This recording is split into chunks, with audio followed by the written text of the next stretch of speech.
देश के इतिहास में पहली बार लोकसभा स्पीकर के चुनाव के लिए पक्ष और विपक्ष दोनों ने अपने अपने उम्मीदवार उतारे हैं। एक तरफ एनडीए ने दोबारा ओम बिरला को प्रत्याशी बनाया है, तो वहीं उनके खिलाफ इंडिया ब्लॉक ने के सुरेश को मैदान में उतारा है। अब कल यानी बुधवार को संसद में नए स्पीकर का चुनाव होगा। आपको बता दें कि अब तक लोकसभा अध्यक्ष का चुनाव सर्वसम्मति से होता आया है और स्वतंत्र भारत के इतिहास में इस पद के लिए कोई चुनाव नहीं हुआ है।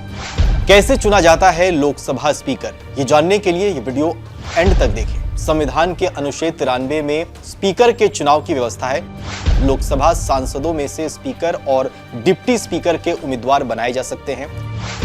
अगर सभी सांसद सर्वसम्मति से किसी को निर्विरोध स्पीकर चुनते हैं तो चुनाव नहीं होता है। चुनाव की स्थिति में एक दिन पहले उम्मीदवार को समर्थन का नोटिस देना होता है। चुनाव के दिन लोकसभा अध्यक्ष का चुनाव साधारण बहुमत के जरिए किया जाता है, यानी जिस उम्मीदवार को उस दिन लोकसभा में मौजूद आधे से ज्यादा सांसद वोट देते हैं वो लोकसभा अध्यक्ष बनता है।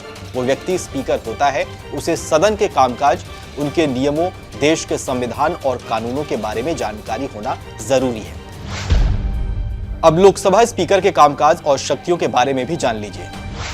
लोकसभा अध्यक्ष कामकाज को सुचारू रूप से चलाने के लिए जिम्मेदार होता है। लोकसभा अध्यक्ष संसदीय बैठकों का एजेंडा भी तय करते हैं और सदन में विवाद होने पर स्पीकर नियमानुसार कार्रवाई करते हैं। लोकसभा स्पीकर किसी मुद्दे पर अपनी राय घोषित नहीं करते हैं। वो किसी प्रस्ताव पर मतदान में भाग नहीं लेते हैं, लेकिन अगर प्रस्ताव के पक्ष और विपक्ष में बराबर वोट हो जाते हैं तो निर्णायक मत वो डाल सकते हैं।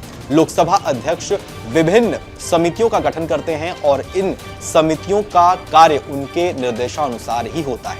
एक और महत्वपूर्ण बात यह है कि अगर कोई सदस्य सदन में दुर्व्यवहार करता है तो लोकसभा अध्यक्ष उसे निलंबित भी कर सकते हैं। आपको कैसी लगी हमारी ये जानकारी हमें कमेंट बॉक्स में लिखकर जरूर बताइए। ऐसी ही वीडियोस के लिए सब्सक्राइब करें हमारे YouTube चैनल आज तक।